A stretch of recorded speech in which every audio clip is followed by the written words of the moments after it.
I still say it to this day. It's the best set that I've ever worked on, and I'm not just saying that. Um, there's a lot of toxicity in Hollywood, especially in feature films, because at that point you've got executive producers involved. It's one thing to have passion projects, but whenever you go onto a feature, you never know what the set's going to be like because you've just got so many moving parts. So to walk on not knowing what to expect and then just to enjoy every second of being there was very unexpected. It really broke the mold of what Hollywood is, but that is what Hollywood should be, is exactly what the late game set was like.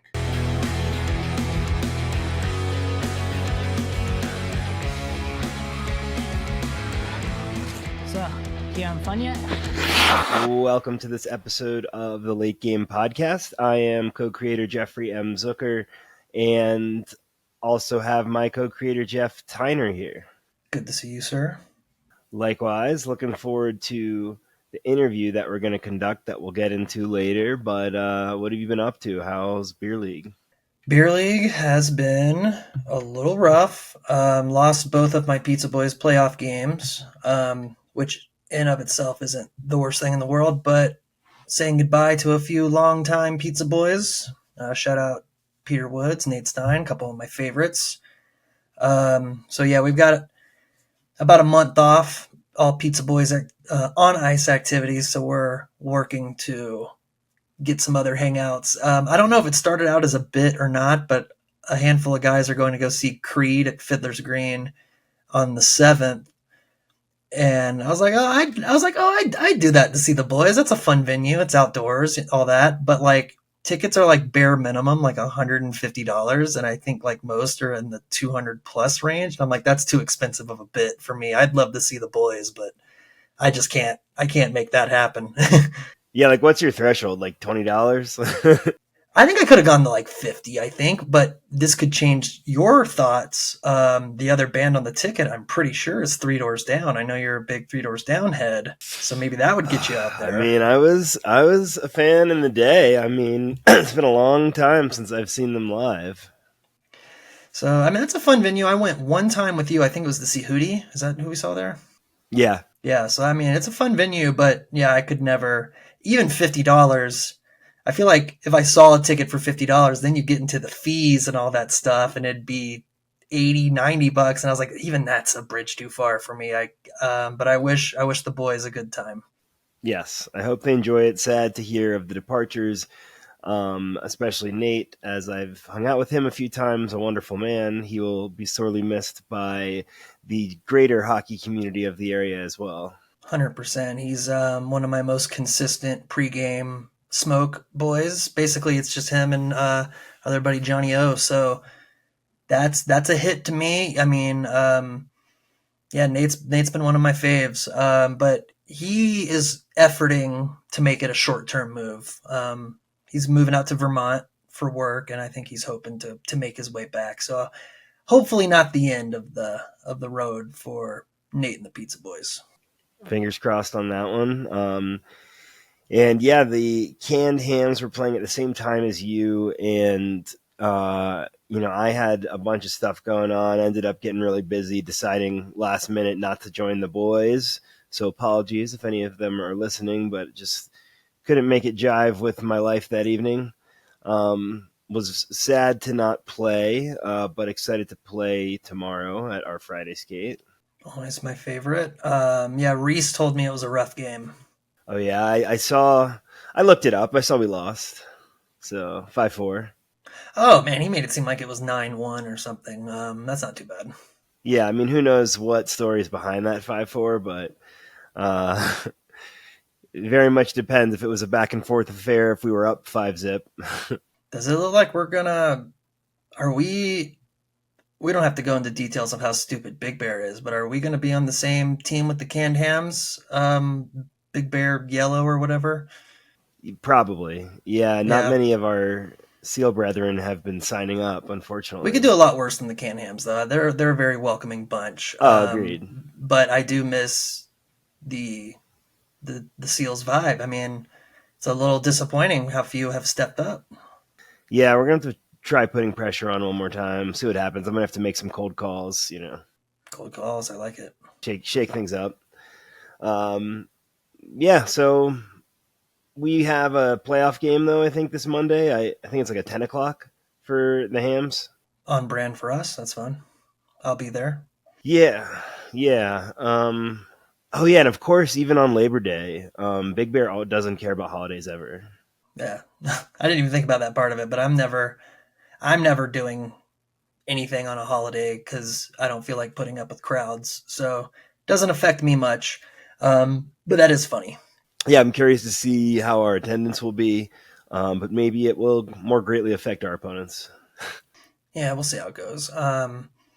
Definitely excited though. College football weekend's coming up, so that's a big what I'll be watching this weekend.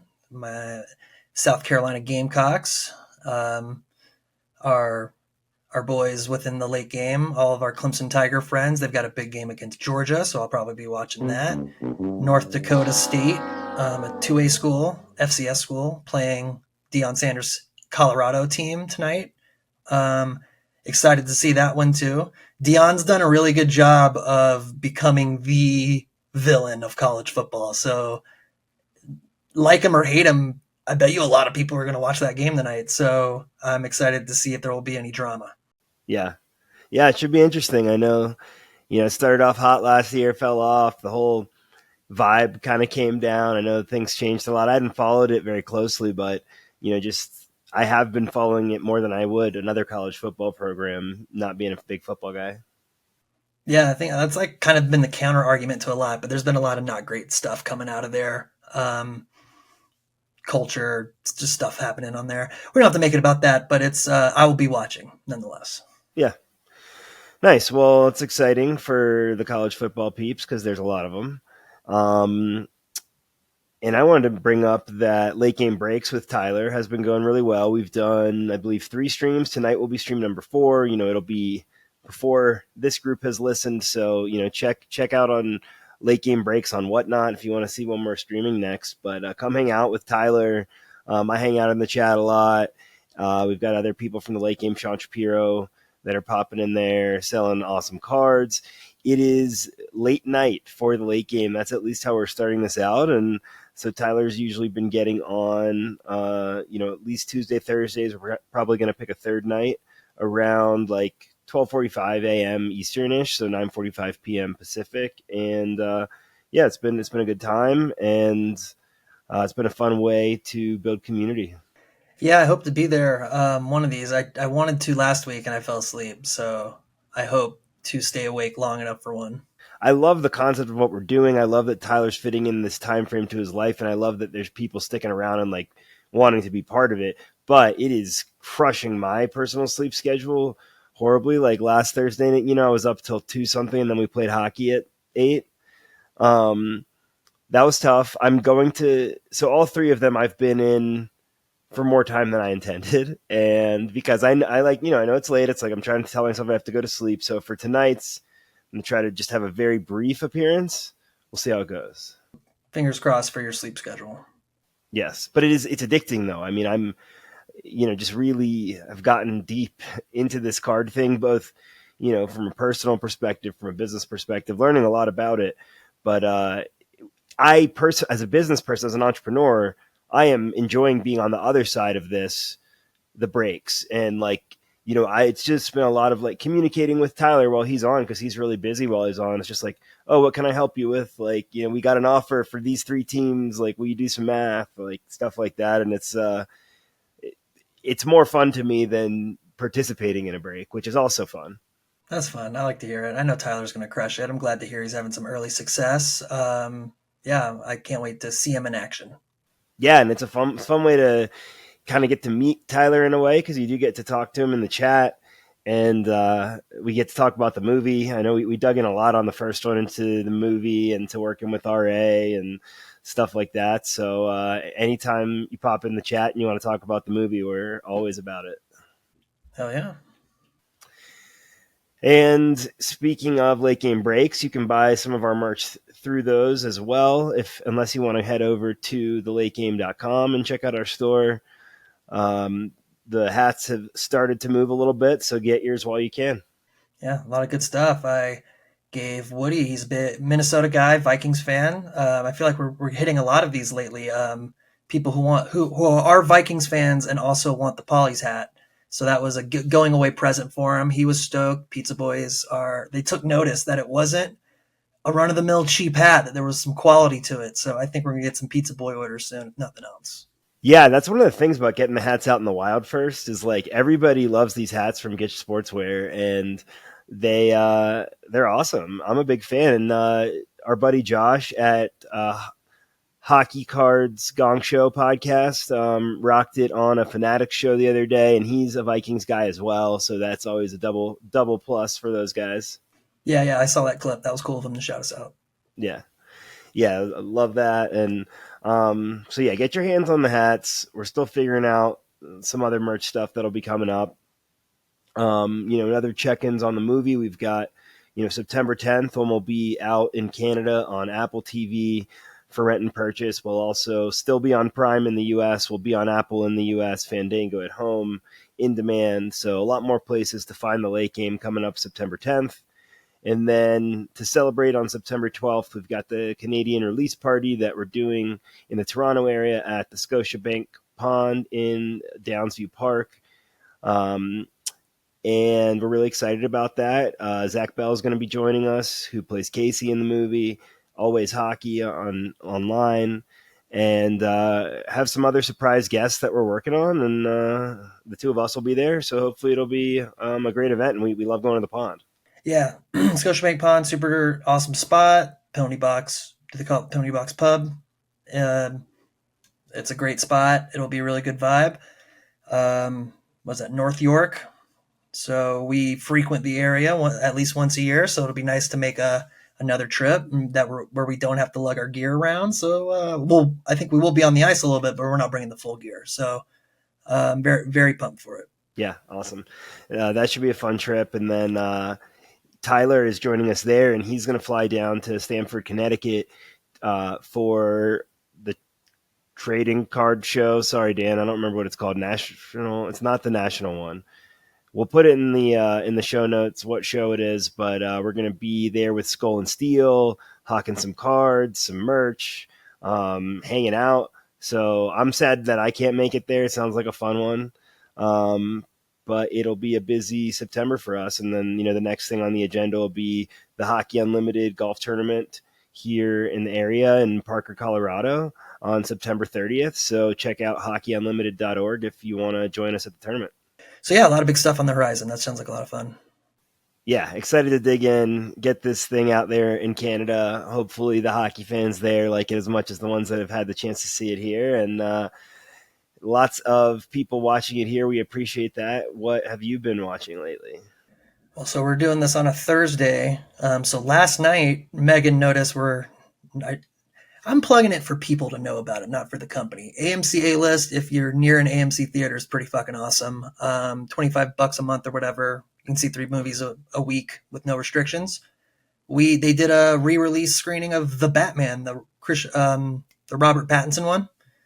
So that movie's 3 fucking hours long. So we actually left basically at the start of the third act. I was like, I was going through my memories. I was like, I remember the third act set piece at the stadium. And I was like, we had already seen like the top 5 things I wanted to see on the large format. Like I watched that at home. I didn't see it in theaters. So it was awesome. We did the Dolby Atmos is like it's not quite IMAX on screen projection, but it's the most intensive sound too, so that was a very fun experience, and I'm glad with that A-List we felt no pressure to like stay and get our money's worth. I was like, it's 8:30, I just want to go home, and Megan was on the same page. But it was awesome. It was good to see it. Yeah, it was great to see it again. Colin Farrell, there was a sneak preview for The Penguin at the very end, and I was like, I'm going to watch that show anyway, so we don't need to stick around just to see that, And then on that same note, Friday night, we're going to go see Shaun of the Dead for the 20th anniversary re-release. Same theater. Very excited for that. Oh, wow. That's cool. I could honestly say like Clerks was a big influence on me, thinking that I could maybe make movies one day. And then Shaun of the Dead opened my mind to what I didn't have to be Quentin Tarantino to make a movie, you know, like not to diminish Edgar Wright's talents because he's obviously one of the best ever, but just like the way it's so obvious that he loves movies in that Cornetto trilogy, especially. So like Shaun of the Dead, like was an awakening for me when I saw that as a senior in high school. So yeah, very excited to see Shaun of the Dead in theaters. I didn't get to see that in theaters. I saw that at home, you know. So Yeah. super, super, super pumped for that. And then somehow I got Megan to watch the old Sly Stallone movie Copland. I don't know if you ever saw that. I haven't It's seen one it, of but my. I'm familiar with it. I didn't realize it was a James Mangold movie. Who did like Logan, the Wolverine. I've inadvertently seen a lot of his movies lately. But it might be my favorite Sly Stallone movie because he goes so against type. He for Stallone gets real pudgy, like he eats a shit ton of pancakes and like is like a doughy guy. I mean, he still has fucking ripped broad shoulders and stuff, but like it's the closest thing you'll see him as like in his prime as like a normal guy. But it's so fucking good, top to bottom, A-list cast. I couldn't recommend it more, and Megan really liked it. I was not expecting her to be down to watch it, but yeah, that's been what I'm watching. Nice. I will have to revisit that at some point since I haven't fully checked it out. Oh, it's so good, man. I couldn't recommend it enough. I mean, Michael Rappaport, Harvey Keitel, Jason Patrick. No, not Robert Patrick, not Jason Patrick. So fucking good. But what have you been watching?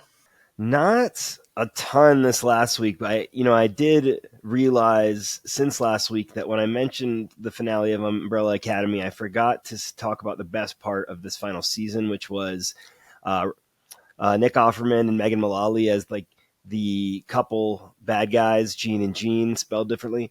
Um, they were hilarious. Like I love when they're in stuff together. They're so good together.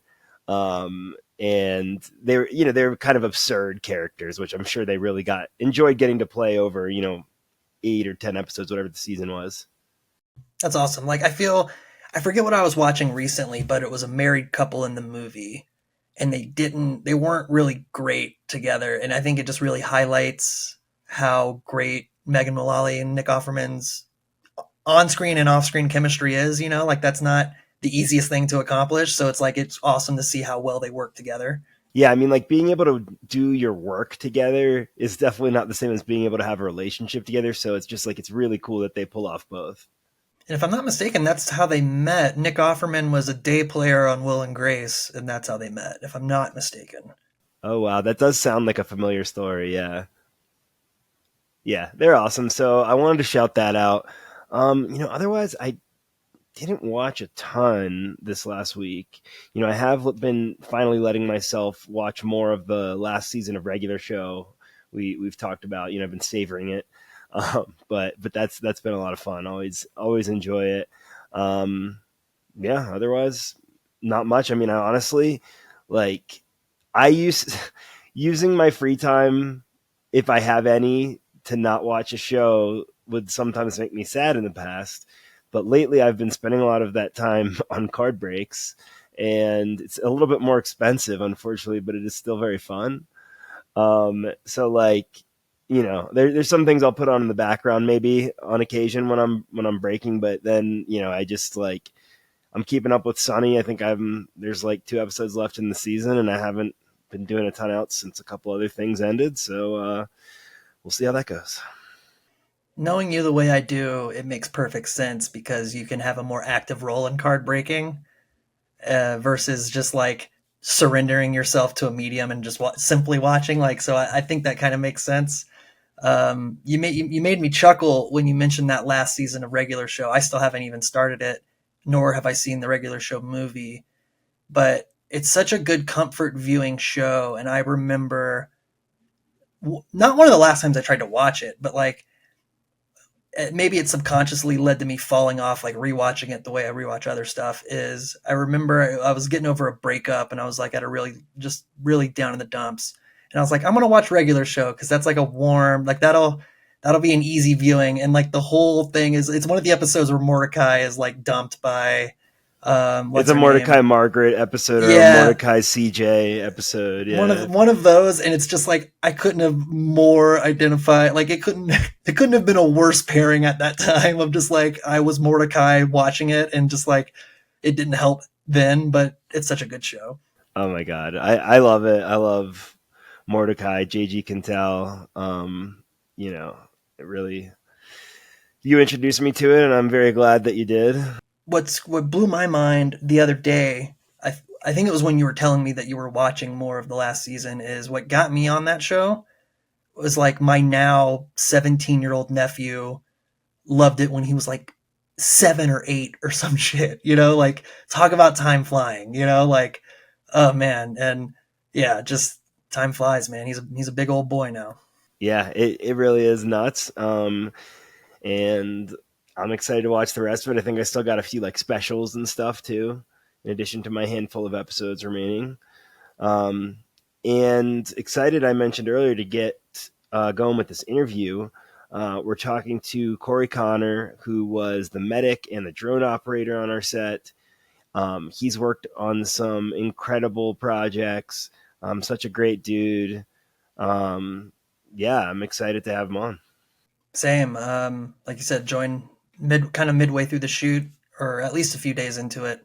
But he fit right in, so I'm very pumped to talk to him. Yeah, same. I think it was probably like right after Rachel joined set, and she's like, we need a medic. more things. Yeah, yeah, we need a lot more than we have. Yes. All right, well, here's Corey Connor. This show is sponsored by BetterHelp. Sometimes as adults, we can lose the curiosity we had as kids. There are things like the guitar that I've always wanted to learn, but life has gotten in the way. Therapy can help you reconnect with your sense of wonder because your back-to-school era can come at any age.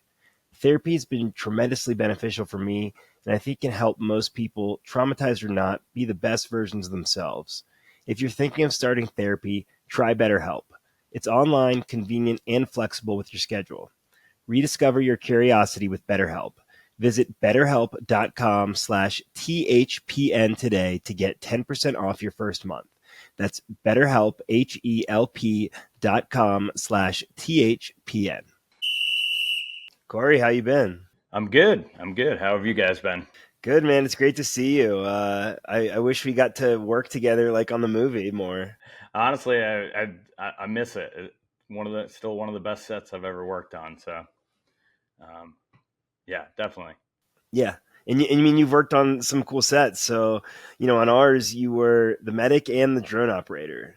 So, yeah. So, long story short is I had just gotten my drone license and bought a drone, and I brought it in to fly inside the rink. I thought it'd be cool to do it like while we had some downtime and just kind of mess around.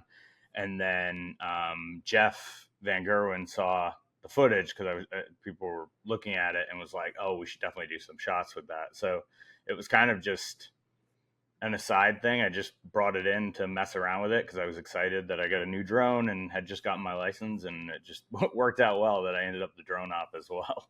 Yeah, no, that was great. I remember so few full clear moments just in those 2 weeks, but I remember just darting by in the lobby, and you had whoever's whether it was your laptop or whoever's had it up, and I was just like, holy shit, that looks awesome. Like that 100%, we need to get a little extra coverage with that. And I mean, I need to count, but at least half a dozen or so of those drone shots are in the final product too. It's pretty cool. I mean, that's got to be one of the first instances of drone hockey footage in a movie, if not the first. As soon as I saw it, I was sitting next to Seth Aiken, who's a good friend of mine, and as soon as it came up, he was like, bumping me, and I was like, yeah. I was really excited to see the drone footage in there. I definitely, because you come into something. I love working on film, and being there as a set medic was fun, but to get to actually have an input into that creative process in some way through the drone shots was awesome. It really added something. Again, just one of the biggest things we had going for us, is we don't have to fake it with stunt doubles. We had all of our people were playing hockey, so like what better way to showcase that with like some dynamic stuff like that. It was so cool. I got chills thinking about it. I definitely, I've got two years now under my belt of flying drones, so definitely got a lot more stunt capability, stunt flying in me. So if there's a second one, it'd be even Oh, we'll better. keep that in mind. Hell yeah. That's awesome. And yeah, I mean, you came in onto the set, I think maybe like 4 or 5 days into the shoot. What was that like? Like, what were the circumstances that led us to be lucky enough to have you with us? Well, so I got a phone call from Josiah, who I've worked with on many things before and since. And he knew that I was an EMT because I actually took classes at Trident just after COVID when we were kind of coming back. And there was a girl who had a seizure episode in the class that I was in. And so I ended up kind of helping out and taking care of her until the medics got there. So he knew that I was also an EMT. And so just through that conversation with the school and through talking to people, so gave me a call. I'd worked camera for most of the things that I've done on film. But when he asked me to be set medic, I was like, yeah, absolutely. I'm in. I'm happy to be there. And I've worked set medic a couple more times after that on some other like short films because of the late game. Oh, that's awesome. It was great. And I knew the best part was coming in was the majority of the people that, were on the set. I knew from working on short films through Trident and working on Righteous Gemstones. So it didn't feel weird walking into a foreign set where you kind of don't know it. Anybody walking in. Yeah, I mean, it was awesome. We were very glad to have you. And I mean, given that we were on ice, we got pretty lucky, I think, that we didn't have any major incidents to deal with from a medic perspective. Yeah, I was very thankful. I purchased some stuff prior to coming to set, and a lot of it was heavily based on stopping bleeding because that was the number one concern anytime you're on something like ice or you've got sharp skates involved. We've seen hockey players killed from skates, so you never know, especially when it's a dynamic situation like a hockey game. Add filming a movie to that, that was my big concern. But thankfully, yeah, it was. I think the majority of it was handing out ibuprofen and rubbing out cramps for some of the guys. So. Yeah, and everybody trying to keep warm too. Yeah, exactly. And that was a big part of it too. Honestly, now that you say it, I was handing out a lot of those hand warmers and stuff like that too. So just walking around, making sure. Well, I mean, not only were you great at what you were doing, you brought a lot of positivity to set and experience. So yeah, we talk about a lot on this podcast, just how lucky we got with the crew that we had. And like, you were certainly a huge part of that. 100%. I still say it to this day. It's the best set that I've ever worked on. And I'm not just saying that. There's a lot of toxicity in Hollywood, especially in, feature films, because at that point you've got executive producers involved. It's one thing to, have passion projects, but whenever you go onto a feature, you never know what the set's going to be like because you've just got so many moving parts.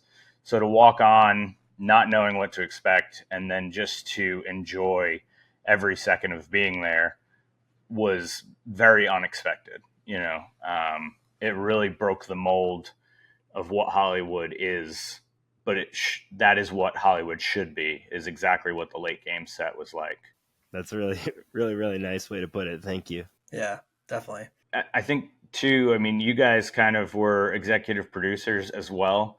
So you were invested in it. You were just as much invested in it as an actor or anybody on the crew as being the executive producer. Whereas unfortunately, a lot of the times the executive producers are there for the money and that's all they care about. We're not there for the money. They're checking their watches, and it just gums up the creative process from my experience. And there's a lot of great EPs out there. I'm not saying. Yeah, there's exceptions for sure. Yeah. But this was fantastic from top to bottom, honestly. I mean, yeah, we say it every episode, but I just couldn't be more fortunate and it's funny when we were putting things together, Zucker and I did a lot of pre-production, just the two of us. and Gemstones was going at the same time. Outer Banks was. So in theory, a smaller market like Charleston, a lot of the top tiered talent would have been used up. But and I know you're on that Gemstone set, but I can't imagine us doing any better with nothing, with no other conflicts going on in Charleston. I just can't believe how fortunate we got, especially just being from Charleston. I think people, when they think of it from a gen ed standpoint, like Trident Tech, people might roll their eyes, but people really don't understand how incredible that film program is. And Josiah just being in charge of kind of that primary liaison between us and the college, that's where I think where it really starts is with Trident. I mean, I not off the top of my head know what contingents from Trident, but just a big chunk, and they were all so awesome, and that really set the tone. And I mean, if you look at 90% of the people on that set that I walked in, not 90% of the people, but I would say, a good 50% of the people were either from Trident graduates. And usually if you're getting onto a set, it's because the teachers trust you, they've shown that you've worked hard. And so usually those are the best of the best. And I mean, you've got two of the PAs that were on that shoot work on Gemstones and camera now as utilities, second AC. You guys ended up with the best of the best from Trident, and it's just great because it brings people together. They want to make something great. They're trying to prove themselves just as much, and so it just lends to a better filmmaking experience. And you're right, Trident. I mean, I cannot say enough about Trident. I mean, for me, my background is I've inspected ships for 13, 14 years now through the Coast Guard and now as a civilian. And so, I've come from that background, going to college, and then to come into Trident, not knowing what to expect. I would recommend Trident to anybody who's ever interested in any type of multimedia purpose, to go to Trident. You've got access to millions of dollars worth of equipment. And that's not an exaggeration.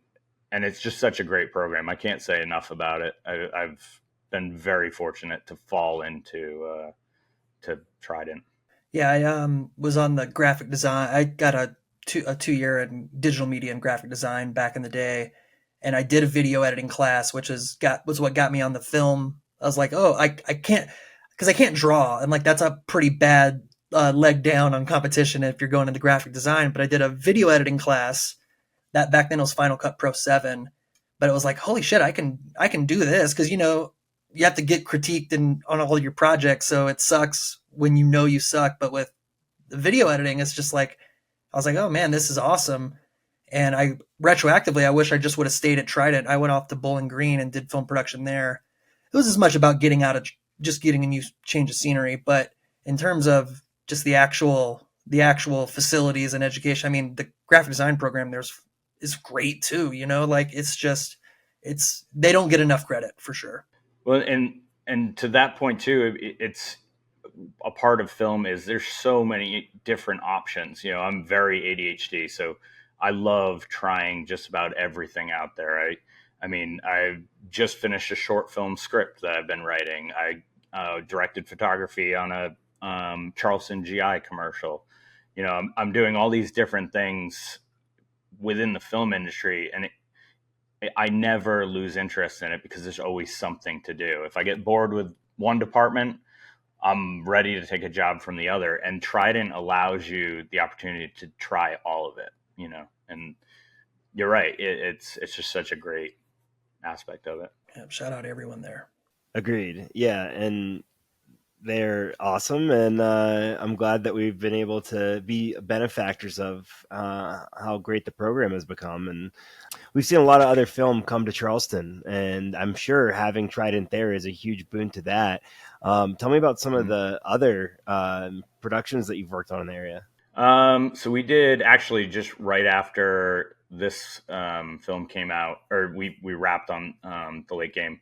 I did a film called Suncoast with Woody Harrelson, and so I day played on that. And that's part of the big thing that I do is because I do have this other shipping job, I day play on most of the stuff. I do my own production stuff as well. But so Suncoast was a big one. I was there for, I think, a week or two. That was a lot of fun. I had a really cool Woody Harrelson story come out of it that I'll be able to tell for the rest of my life, which was amazing. And then I've been doing a Are you lot going of to tell us or no? I mean, yes. Yeah. Well, one, so I was second AC. So obviously I'm slating.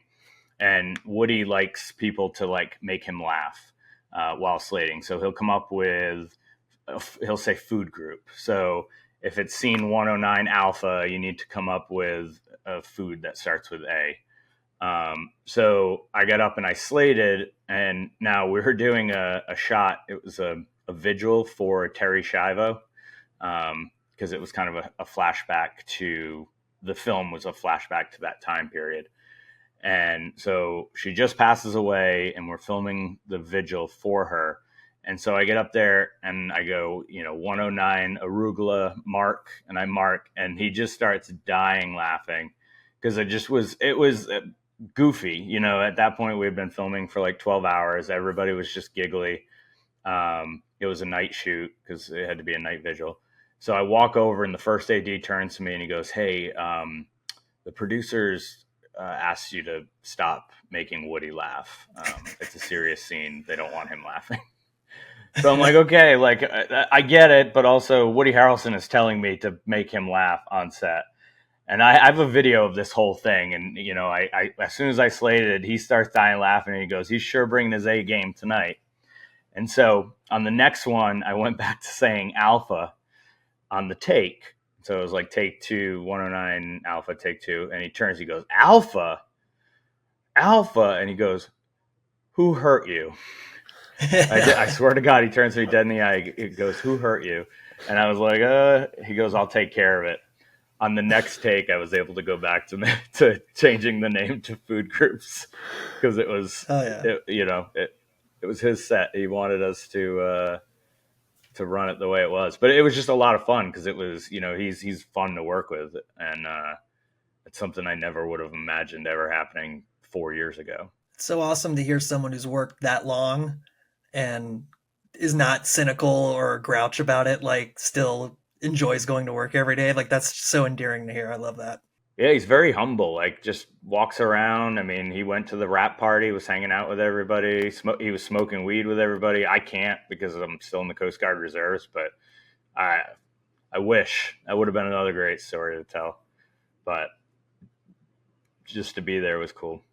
Yeah, I mean, you've gotten some really cool opportunities, and you said, like, how long have you've been doing it for 4 years? Yeah, so I decided. So I was Danny McBride's photo double in season 2 on Righteous Gemstones.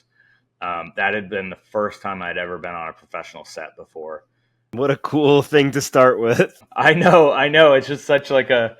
And then it was Danny's photo double, and I was John Goodman's hand double for one scene in the season where they actually put like dots on my hand, and I had to reach into a glove compartment and pull out a gun and put it in my lap. I know the exact shot. Yeah, it's when Junior pops up from behind him in the car.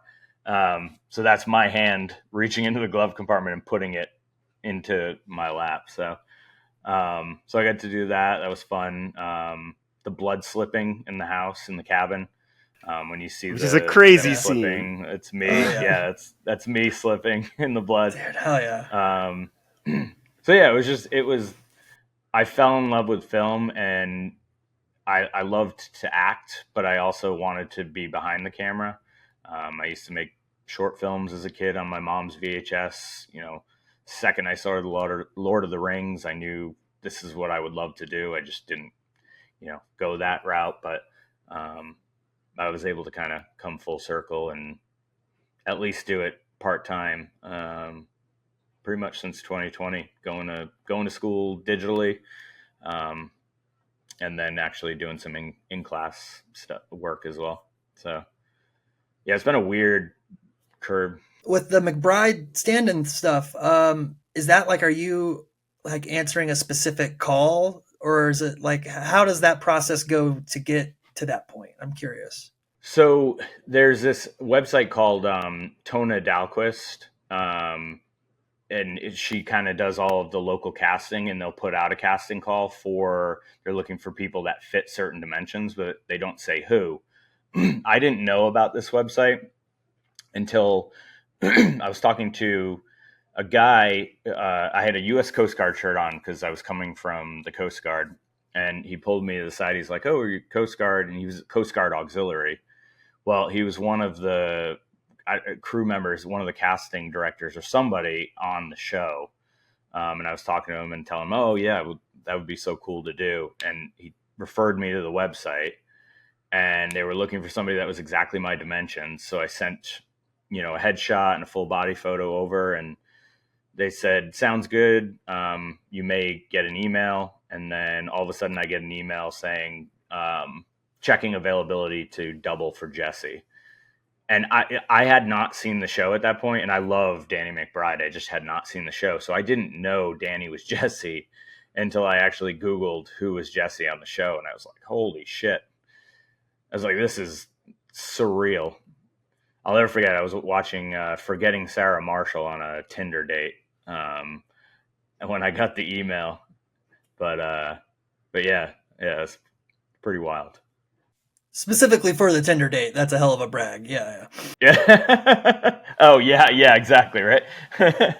And you've done some more work on Gemstones since? Yeah, so I've been working last season and this season. I'm kind of day playing as in camera. So it went from in front of the camera to behind the camera. So doing like camera utility stuff, and yeah, it's been really cool. I've gotten very lucky to be on the show, and that started with two people going down with COVID on day one of season 3. And they needed somebody, and I had worked with Doug on short films, and he was like, "I know somebody," and he was like, "How fast can you get to the Coliseum?" And so from day one of season 2, COVID put two people down, and I was on set. So officially working behind the camera, which is the hardest part. NFL Week 1 is here, and a new season means new ways to get in on the action at DraftKings Sportsbook, an official sports betting partner of the NFL. Ready to place your first bet? Try betting on something simple like picking a player to score a touchdown. Check out the lines and odds on the DraftKings Sportsbook app for upcoming games. Ready to do a touchdown dance of your own? Score big with DraftKings Sportsbook, the best place to bet touchdowns. Download the DraftKings Sportsbook app and use code THPN. That's code THPN for new customers to get $250 in bonus bets when you bet just $5 and get 1 month of NFL Plus Premium on us. Only on DraftKings. The crown is yours. Gambling problem? Call 1-800-GAMBLER. In New York, call 877-8-HOPE-NY or text HOPE-NY.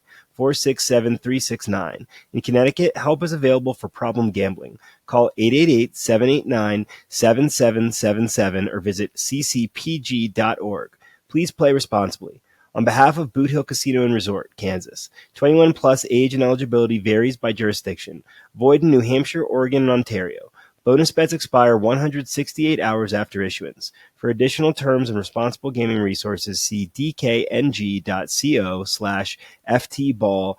NFL Plus Premium offer available only to new and former NFL Plus subscribers. Additional NFL Plus Premium terms at nfl.com/terms.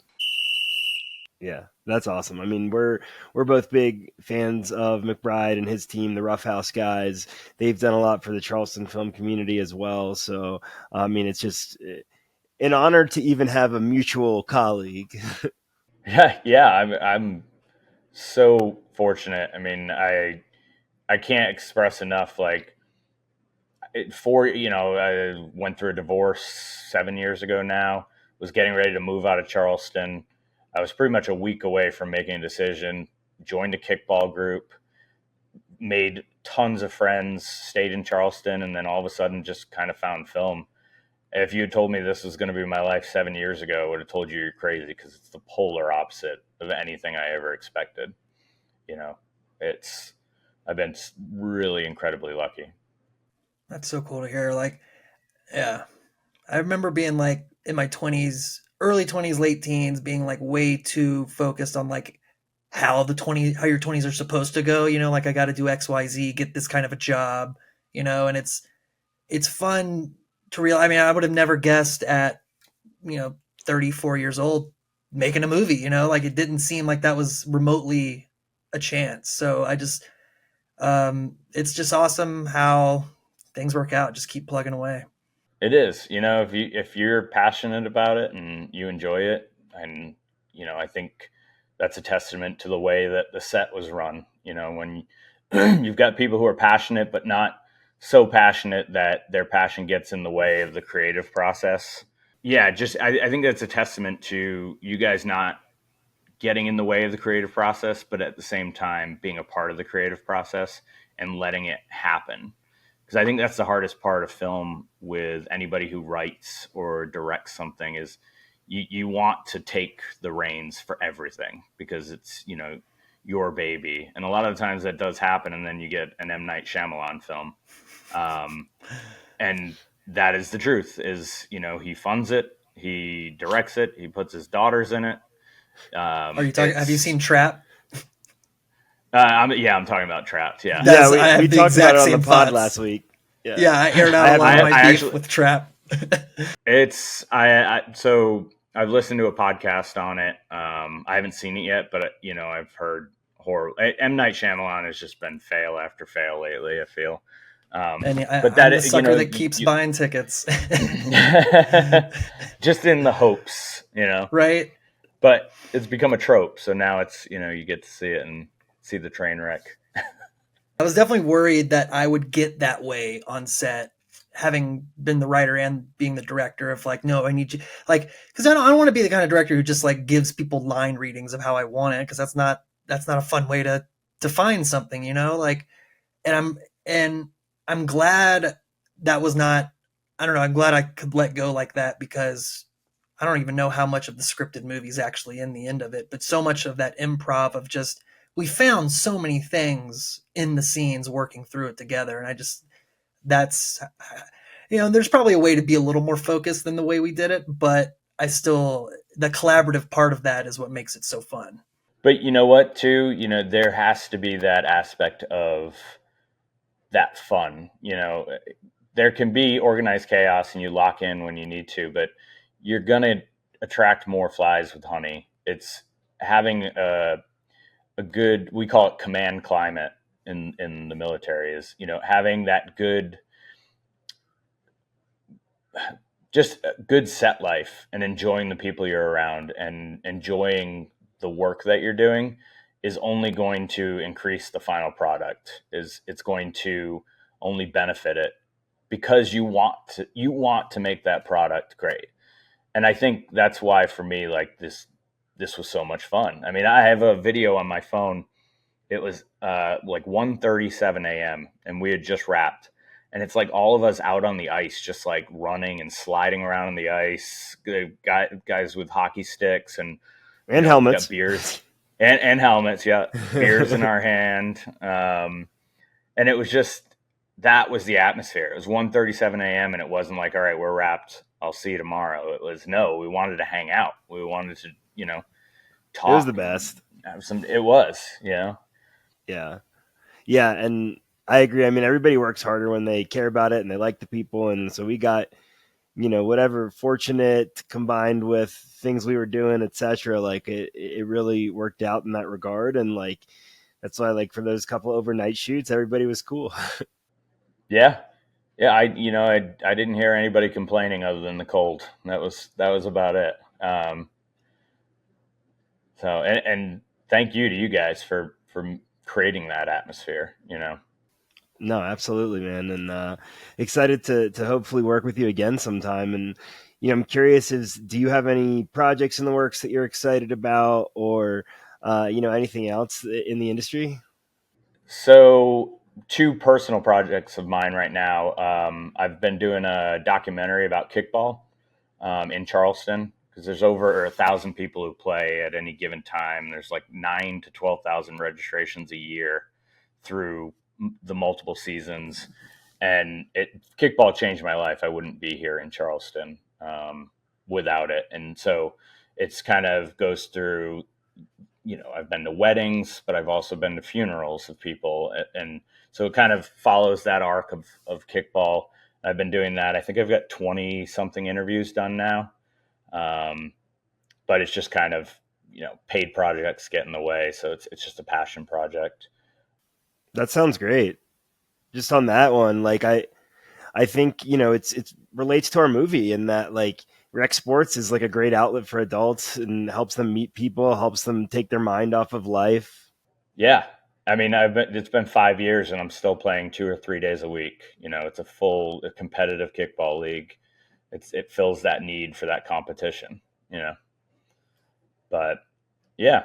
And then just this short film, once Gemstones wraps in October, this short film that I just wrote, I'm going to try and put a crew together, and shoot it, because it's the only way to do it. It's just push forward. And I know I'll dilly-dally otherwise if I don't just try. That's awesome. Well, good luck with all that, getting it off the ground. Hope it's a badass time. Yeah, absolutely.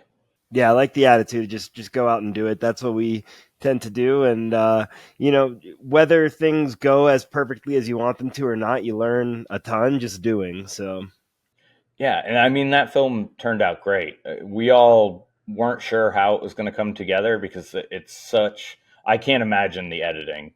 Honestly, that had to have been, yeah, that had to have been intense, because those shots, even the lineup, some of those shots with my drone shots that were almost perfectly timed, or were perfectly timed, not even almost, they were. I was like, that's incredible, because the amount of footage that we had to have shot of the hockey sequences was intense.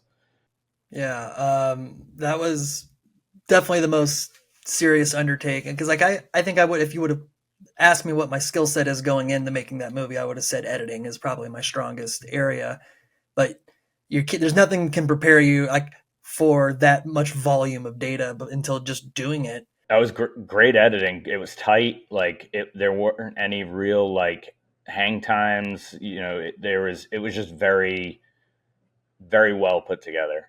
So there's some editing that you're just like, the timing doesn't play, but it worked really well. I really appreciate it. My crowning achievement with that is there's the shout out to the Talking Pondo podcast. Is like, we had no affiliation with these guys. They just happened to review our movie. And they posited that we had multiple cameras for the hockey, all the hockey shots. And I was like, that's pretty awesome if I could trick them into that. So, it's like, I'm really proud of the editing of that. But just, I always hear about people hating their movies, like filmmakers hating their movies by the end of the road. And I understand that, but I think it was such a cheat code having all of these people I love in the movie, because it's just like, I never got tired of seeing them, and I'm always so proud of how they are in these scenes. And it took a lot of, I think, what would have those low moments where you're really beating your head against the wall of you're blocked. And I think that helped me kind of get through it without ever getting too negative. It's how film should be. It should be about the art, should be about the passion, It's why we all got into it. We didn't decide to go into film because it was a job. We all chose to get into film because we love film. We love working and doing this. And so that's the way it should be. And I think, unfortunately some people forget that along the way, but with sets like this, it's a good reminder for people in their worst times that there are better sets out there, Oh yeah. Well, it's always my favorite thing to hear from everybody we've had on the podcast is how it means a lot to me and Zucker. I've listened to quite a bit of it, but it's the truth. I mean, I can't express it enough. We appreciate it, and we can't wait to do it again sometime. Definitely. Hopefully on the sooner side. One thing I did want to bring up, in your last podcast, you read a review of mine.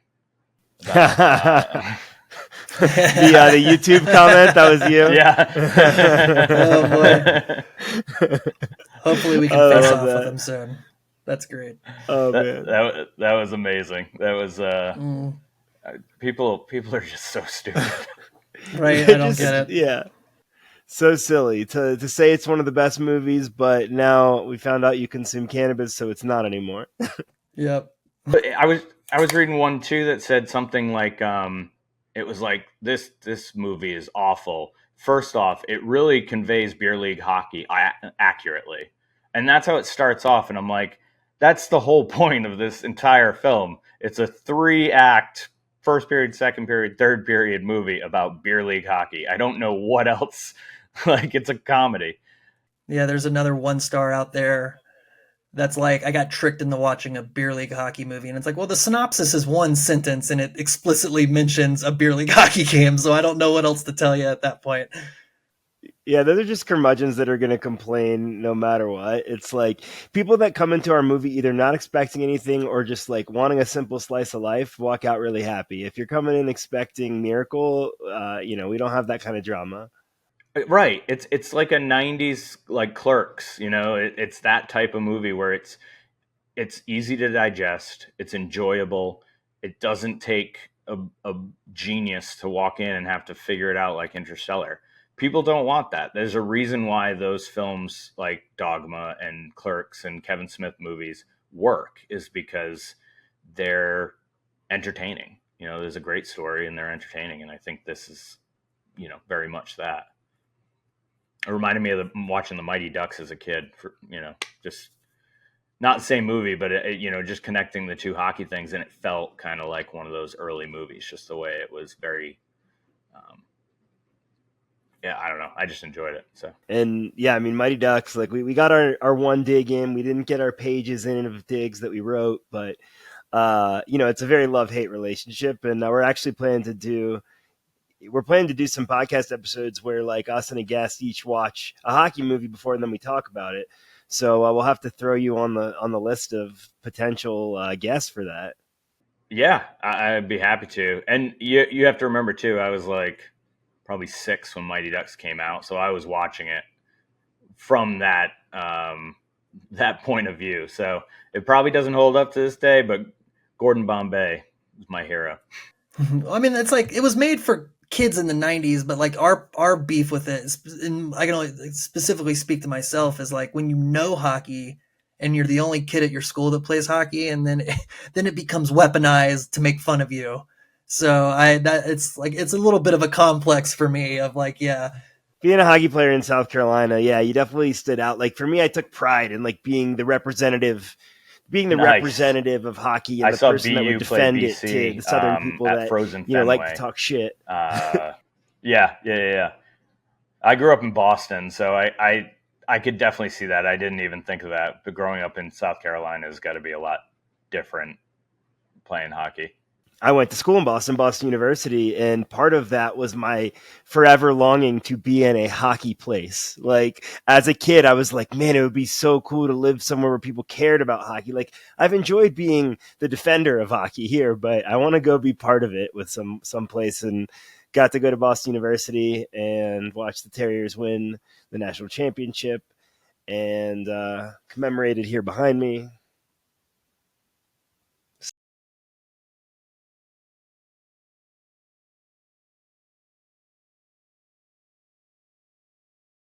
Okay, that must have been the second one, because the first one was, I think, 2010 when I was a senior, and I think they did a second one. Yeah, and they wore those like really cool jerseys with it had like the Boston writing, like the Red Sox, like your hat.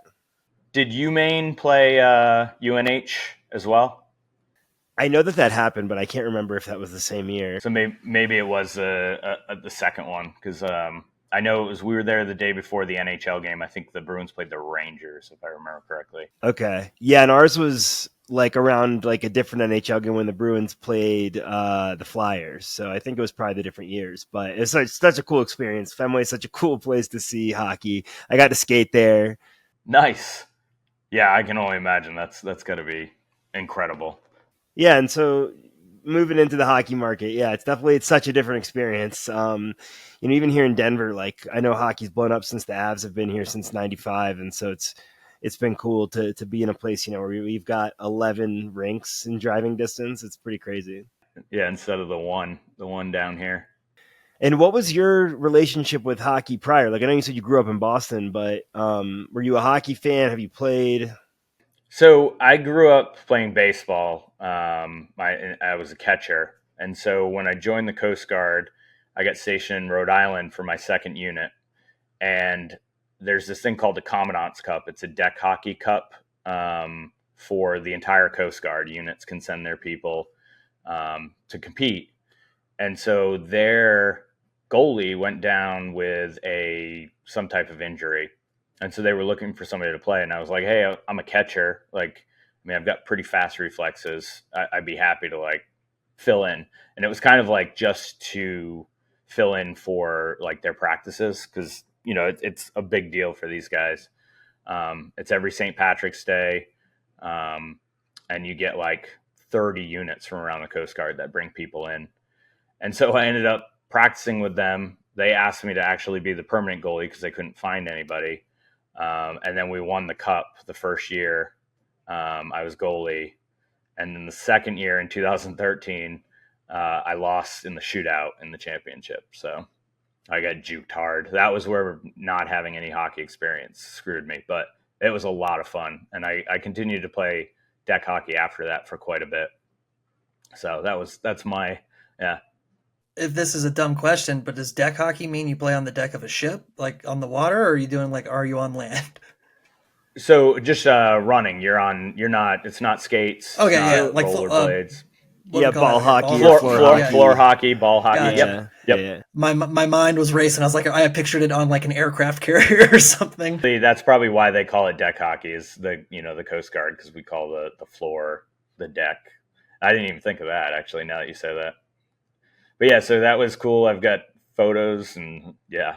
I was about to say, when I played goalie, speaking of your baseball roots, when I played goalie like in street hockey growing up, I mean, I used the baseball glove. That was, I feel like, a lot of people's like first goalie set. You didn't get a goalie glove, you just used a baseball glove. So it's cool to hear. And like I've always had like really quick reflexes to be able to react to wild pitches and that kind of thing. So I was just like, let's go for it. And I mean, it took a little bit of getting used to with the pads and stuff, but and I definitely had to learn to use my offhand more, whereas I wasn't doing that as a catcher. But once I got the hang of it, it was a lot of fun. I definitely really enjoyed it. While we're on goalie reflexes, I'll take the opportunity to shout out our boy Sean Shapiro, Polly's Pies Nick. He and I were at Fanatics Fest a couple weeks ago, and we did the NHL Sense Arena, which is like this VR thing for training. So they had like a player one going and a goalie one going. I did the player one. I did not look at my stats. They weren't great. Sean did the goalie one, and we were like the first people at the event to use it. We got there early, and he was in first place, with insane reaction speed, 10 saves. There was a contest, and he ended up getting second overall. The other person beat him by like a minuscule reflex amount, not even saves. So shout out to Sean. We really have a baller ass goalie in the movie. So, oh, he killed it. I mean, some of those drone shots that I was looking top down on, I was really impressed. I mean, like point blank range, just scooping it. It was cool to see from the air. I love that. Yeah, I bet those things are fun to fly. I mean, I've flown some, consumer ones a little bit, but that one looked especially cool. Yeah, that one's the FPV one. I've got like a cinema one now that I use for a lot of like the short film or for like commercial work. But the FPV one's definitely, you put the goggles on and you just, you're in it. You're moving around with the drone. Yeah, I definitely envisioned there being a drone shot of like the Ice Palace parking lot, but then we learned on the day or ahead of that, like it was a last minute thing, but that we were too close to the airport, so we couldn't do it outside. We had to restrict our drone usage to inside. So a little factoid, but that's fun. Well, it's funny you say that, because the last night we were filming, when we did the parking lot shot, there were 3 of the C-130s that flew over. And that is the lowest I think I've ever seen them flying over. And if we had a drone up, that definitely we could have easily hit them. That was the closest I've ever seen them. I've forgotten about that. That was wild. So definitely a good thing that we didn't. But so what's next for you guys? Are you? I saw that they're moving to different platforms: Fandango, Apple. Yep, September 10th will finally be available in the Hockey Haven of Canada on Apple TV for rent and purchase. We'll be on adding Apple TV and Fandango at home and In Demand in the US to go along with Prime. So we're really excited to get some wider distribution and do a big push into Canada. Nice. I've got a bunch of friends up in Toronto. One of my best friends from my shipping job, he's up there. I told them all about it, so they're looking forward to seeing it. Let them know that on September 12th, Thursday, we will be in Toronto at the Scotiabank Pond doing a meet and greet. Zach Bell, Always Hockey, who you know, he'll be there, along with Tyner and I, and Sean Shapiro, Tyler Durham, and hopefully some other surprise guests. Nice. That's awesome. Yeah, so tell your buddies to join. Yeah, I will. I'll definitely let them know because they're big hockey guys. Yeah, but yeah, no, otherwise we're really working hard on promoting the late game. It's kind of doing a little indie film like this. It can be a slow grind, but enjoying it. And yeah, I mean, certainly other projects in the works in the future, and hope to be able to shoot again in Charleston. Hopefully, we can bring most of the crew back together sometime. Yeah, absolutely. Well, if you guys ever need anything, help with whatever, script writing, anything like that, I'm always down. Jack of all trades, master of none. It's the ADHD way. There you go. You're on the short list for sure. Yeah, no, we'll definitely keep you posted. And likewise, if there's anything of yours that we can help with, we're happy to. But, we're so thankful for you joining us today, but also just to have had you on set and to call you a friend, and, appreciate your time. And one last thing to you, Jeff. Thank you for the donation. That nonprofit is a group of retirees that volunteer to transport all of the seafarers that come into the port of Charleston in vans to take them off of the ships to go to like Walmart and Best Buy and do all of these things. And so that money pays for gas and for any type of upkeep for the center that these seafarers can go to. They can get free Wi-Fi. Sometimes they're 45 days at sea, and it's the first thing they see is the port of Charleston. So I appreciate that money, that donation, because that goes a long way to be able to help them provide those services. Yeah, no, absolutely happy to help. But that is very important work, and we'll make sure to include in the show notes a link to that so other people can check it out. And I'm glad that you were working with them and supporting that cause. Thanks. I appreciate it, guys. It was great seeing you guys again. You too. We'll Absolutely. talk soon. Yeah, we'll talk to you guys later.